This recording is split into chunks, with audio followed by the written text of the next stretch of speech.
എൻ്റെ അയൽപക്കത്തെ വീട്ടിലെ മകളുടെ കല്യാണമായിരുന്നു. ഞാൻ ആദ്യമായിട്ടാണ് ഒരു മർത്തോമ വിവാഹ ചടങ്ങിൽ പങ്കെടുക്കുന്നത്.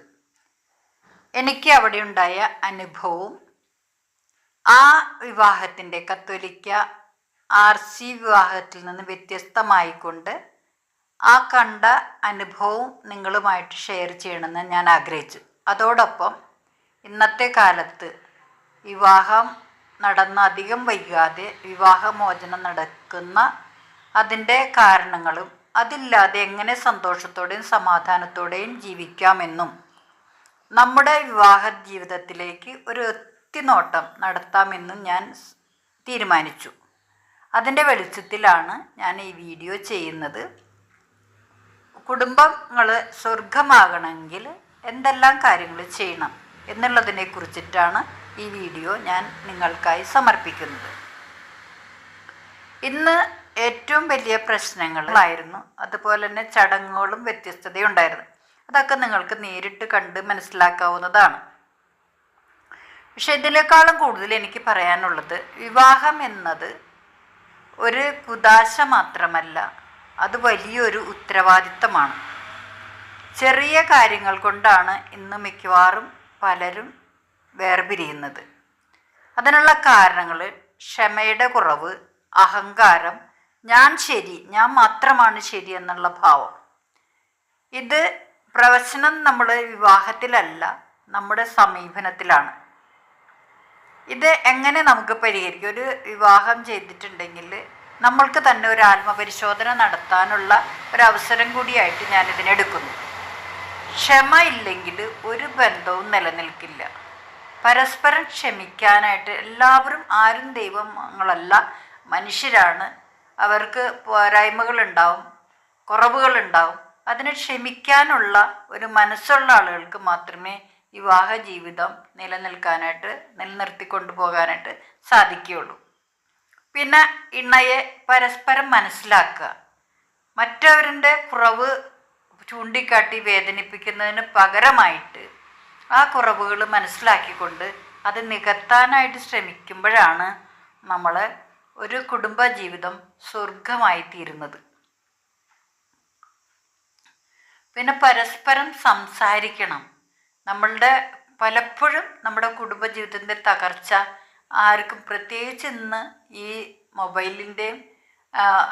മൊബൈലിൻ്റെയും അതുപോലെ തന്നെ ഇൻ്റർനെറ്റിൻ്റെയൊക്കെ അതിപ്രസരം മൂലം എല്ലാവരും അവനവൻ്റെ സന്തോഷത്തിലേക്ക് ഒതുങ്ങിക്കൂടുമ്പോൾ പരസ്പരം മനസ്സിലാക്കാനോ പരസ്പരം സംസാരിക്കാനോ പറ്റാത്തതാണ് ഇന്ന് ഈ അകൽച്ചയുടെ പ്രധാന കാരണം.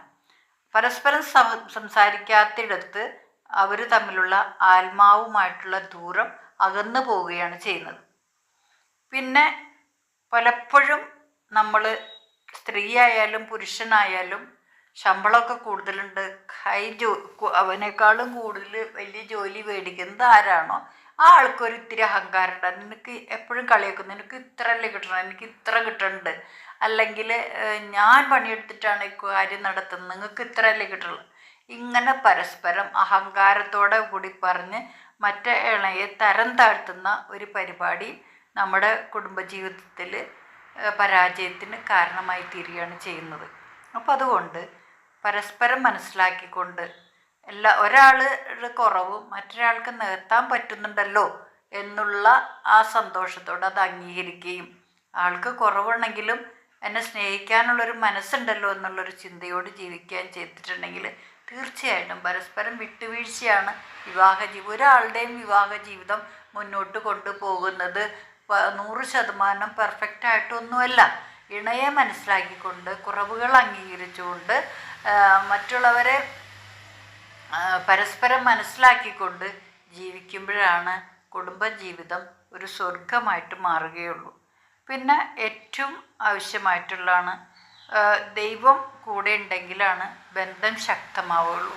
അതുകൊണ്ട് പ്രാർത്ഥിക്കാനും, പരസ്പരം പ്രാർത്ഥിക്കാനും, കുടുംബ പ്രാർത്ഥന കൂട്ടായ പ്രാർത്ഥനയോടൊപ്പം തന്നെ ദമ്പതികൾ പരസ്പരം പ്രാർത്ഥിക്കാനും, അതുപോലെ തന്നെ അവർ പരസ്പരം അനുഗ്രഹിക്കാനും ഉള്ള കൃപ ഉണ്ടെങ്കിൽ, മനസ്സുണ്ടെങ്കിൽ, കണ്ടതിനും നമ്മൾ തന്ന ഓരോ അനുഗ്രഹങ്ങൾക്കും പരസ്പരം നന്ദി പറയാനും സോറി പറയാനും തെറ്റ് അംഗീകരിക്കാനും അതുപോലെ തന്നെ തെറ്റ് തിരുത്താനും ശ്രമിച്ചു കഴിഞ്ഞിട്ടുണ്ടെങ്കിൽ തീർച്ചയായിട്ടും ഓരോ കുടുംബങ്ങളും ഒക്കെ തിരുക്കുടുംബം പോലെ സന്തോഷത്തിൻ്റെയും സമാധാനത്തിൻ്റെയും സ്നേഹത്തിൻ്റെയും വിളദിനമായി മാറും. നമ്മളുടെ എല്ലാവരുടെയും കുടുംബങ്ങളുടെ ഏറ്റവും വലിയ പ്രശ്നം മറ്റുള്ളവരെ അംഗീകരിക്കാൻ പറ്റാത്തതും ഞാനെന്ന ഭാവവും കോപവും നിരാശയും വെറുപ്പും വിദ്വേഷവും ഇതൊക്കെ നമ്മളുടെ ഉള്ളിൽ ജന്മസിദ്ധമായി കിടക്കുന്ന മുറിവുകളായിരിക്കാം.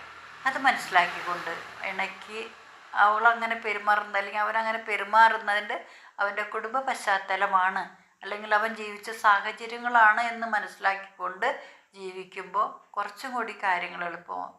പക്ഷെ എപ്പോഴും എൻ്റെ ഇഷ്ടം, എൻ്റെ ജീവിതം ഞാൻ ജീവിച്ചു വന്ന പോലെ തന്നെ എനിക്ക് ജീവിക്കണം എന്നുള്ള വാശി, ഞാൻ വേറൊരു വീട്ടിലാണ്, വേറൊരു വ്യക്തിയാണ്, വേറെ സ്വഭാവമായിട്ടാണ് ഞാനും പരസ്പരം ഇണങ്ങി ജീവിക്കുമ്പോഴാണ് എൻ്റെ കുടുംബത്തിൻ്റെ സമാധാനവും എൻ്റെ കുടുംബത്തിൻ്റെ കെട്ടുറപ്പും എന്ന് പരസ്പരം വിചാരിച്ചുകൊണ്ട് ജീവിക്കുകയാണെങ്കിൽ കുടുംബം ഒരു സ്വർഗമാക്കാം. നമ്മുടെ തന്നെ ജീവിതത്തിൽ ഒരു ആത്മപരിശോധന നടത്തിക്കൊണ്ട് ഈ വിവാഹ ചടങ്ങിലെ വചനങ്ങളും വാക്കുകളും ഒരിക്കൽ കൂടി കേട്ട് നമ്മുടെ ജീവിതത്തിൽ പ്രാവർത്തികമാക്കാൻ ശ്രമിക്കുകയാണെങ്കിൽ നമുക്ക് ഒരു സ്വർഗീയ ജീവിതം ഉണ്ടാക്കാനായിട്ട് സാധിക്കും. അതിന് നിങ്ങളെ ഓരോരുത്തരെയും ദൈവം അനുഗ്രഹിക്കട്ടെ എന്ന് പ്രാർത്ഥിച്ചുകൊണ്ട് സന്തോഷവും സമാധാനവും കുടുംബത്തിൻ്റെ ഐക്യവും മാതൃകയാക്കിക്കൊണ്ട് ജീവിക്കുമ്പോൾ തീർച്ചയായിട്ടും വിജയം ഉണ്ടാവുമെന്ന് എനിക്കുറപ്പുണ്ട്. അതുകൊണ്ടാണ് ഞാൻ നിയയ്ക്ക് മാത്രമല്ല വിവാഹ ജീവിതം നയിക്കുന്ന എല്ലാവർക്കും സംതൃപ്തമായൊരു കുടുംബജീവിതം നയിക്കാനായിട്ട് ഈ വീഡിയോ കാസറ്റ് നിങ്ങളോടൊപ്പം സമർപ്പിക്കുന്നു. ഇത് ആ കാസറ്റ് ഇതിലൊരുമിച്ച് ചേർത്ത് കഴിഞ്ഞിട്ടുണ്ടെങ്കിൽ അത് ദീർഘമാകും എന്നുള്ളതുകൊണ്ട് കല്യാണ കാസറ്റ് 2ാം പാർട്ടായിട്ട് ഞാൻ ഇതോടൊപ്പം ചെയ്യുന്നതായിരിക്കും.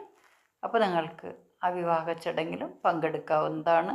ഒത്തിരി ദൈവാനുഭവവും ദൈവാനുഗ്രഹവും എനിക്ക് ഫീൽ ചെയ്ത ഈ വീഡിയോ കാസറ്റ് നിങ്ങൾക്കായി ഞാൻ അടുത്ത അതിൽ വിവാഹ ചടങ്ങിൻ്റെയും കാണിക്കുന്നതായിരിക്കും.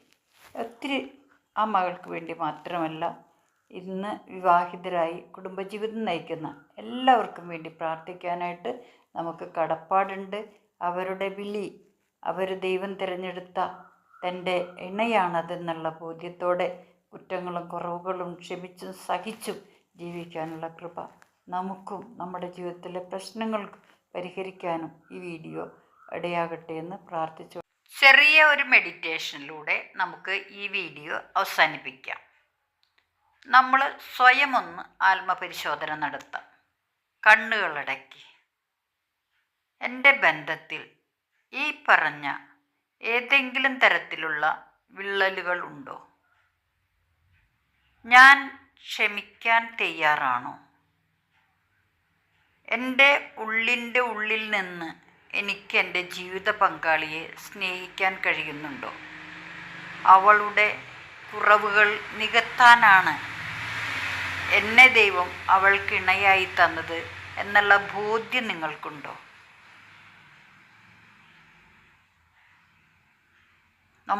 അവൾ തന്ന അല്ലെങ്കിൽ അവൻ തന്ന അനുഗ്രഹങ്ങൾക്ക് എപ്പോഴെങ്കിലും നന്ദി പറഞ്ഞിട്ടുണ്ടോ?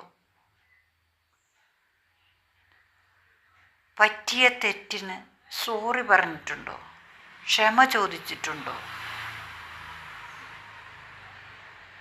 മനസ്സിൽ പറയൂ, ഞാൻ എൻ്റെ ബന്ധത്തെ സ്നേഹത്തോടെ സംരക്ഷിക്കും.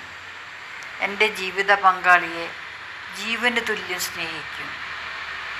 എൻ്റെ കുടുംബജീവിതം എനിക്ക് വിലപ്പെട്ടതാണ്. എൻ്റെ ജീവിതം മറ്റുള്ളവർക്ക് മാതൃകയായി തീരാനായിട്ട് ഞാൻ ശ്രമിക്കും.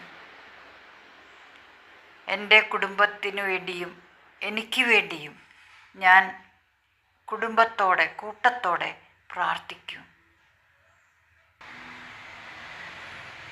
എൻ്റെ ജീവിതം എനിക്ക് മാത്രമുള്ളതാണ്. ഞാനാണ് എൻ്റെ ജീവിതത്തിൻ്റെ കപ്പിത്താൻ.